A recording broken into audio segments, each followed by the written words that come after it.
એક એવા જિલ્લાના દર્શન કરાવવા છે જ્યાંની ઘટના પરથી તમે સમજી શકશો કે પોલીસ ફરિયાદ દાખલ કરાવવા માટે જિલ્લામાં ફરિયાદીને મોઢે ફીણ લાવી દે છે પોલીસ. રેન્જ આઈજીને ચોરી જેવી ઘટનાની ગુનો દાખલ કરાવવા માટે સ્થળની મુલાકાત લેવી પડે છે. જિલ્લા પોલીસ વડા સ્થળ પર જાય છે અને બાદમાં ગુનો નોંધાય છે અને સુરક્ષાના દાવાની વાતો થાય છે.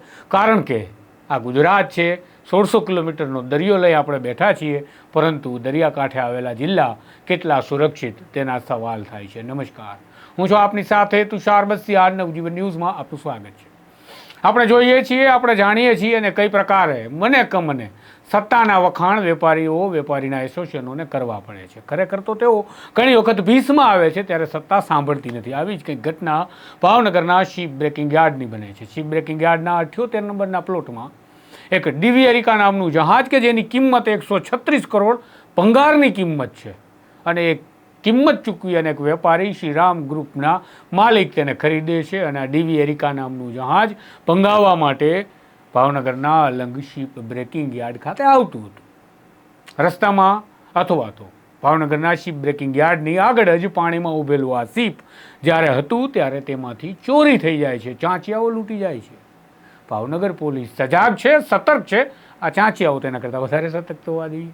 ખેર, કંઈ વાંધો નહીં, ચાંચિયાઓએ જે કર્યું તે, પરંતુ બાદમાં મુકેશ પટેલ નામના શ્રીરામ ગ્રુપ કંપનીના માલિક છે તેમણે ફરિયાદ નોંધાવી, પરંતુ ગુનો નોંધાઈ બીજા.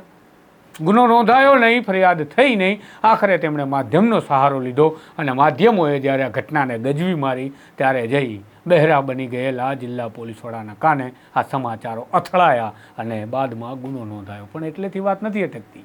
શરમ ત્યાં અનુભવવી પડે છે પોલીસને, કારણ કે જિલ્લા પોલીસ વડા ગુનો ત્યારે નોંધે છે જ્યારે જિલ્લા પોલીસ વડાને ભાવનગરના રેન્જ આઈજી ગૌતમ પરમાર ખુદ જે ચોરીનું સ્થળ છે તે શિપ બ્રેકિંગ યાર્ડના પ્લોટ પર જઈને વિઝિટ કરે છે અને જિલ્લા પોલીસ વડાને સાથે રાખે છે કે જુઓ, ખરેખર ચોરી થઈ છે. નહીં માનતા હોય તો ખરેખર હું પોતે આવ્યો છું. કદાચ મને લાગે છે ગૌતમ પરમારને આવું કહેવું પડ્યું છે ત્યારે ભાવનગર પોલીસે વિશ્વાસ કર્યો છે કે ના, ખરેખર ચોરી થઈ છે. નાના શિપ બ્રેકિંગમાં કામ કરી રહેલા જે વેપારીઓ છે તેનું તો કોણ સાંભળતું હશે? 136 કરોડનું જે જહાજ ખરીદી શકે એટલો પૈસાદાર માણસ ફરિયાદ નોંધવા જાય, એની ફરિયાદ ન લખાય. 50 લાખની ચોરીનો ગુનો દાખલ ના થાય. ઘણી વખત એવી ચર્ચાઓ થતી હોય છે, ગણગણાટ થતો હોય છે કે પોલીસ દારૂના હપ્તા લે છે. પણ ભાવનગરના અલંગ શિપ બ્રેકિંગ યાર્ડની આસપાસ એવી ચર્ચાઓ અમને સાંભળવા મળી કે પોલીસ ચોર એટલે કે તસ્કરો પાસેથી પણ હપ્તા લઈ અને ધંધો કરવા દે ખરા, એવી સ્થિતિ અલંગ શિપ બ્રેકિંગ યાર્ડની છે. અમને આશા છે, અમે વિશ્વાસ રાખીએ છીએ હજી ભાવનગર પોલીસ પર કે તેઓ તસ્કરોના હપ્તા તો નહીં લેતા હોય, અને લેતા હોય તો ફટ છે આપણી નોકરી અને જિંદગી પર. નમસ્કાર.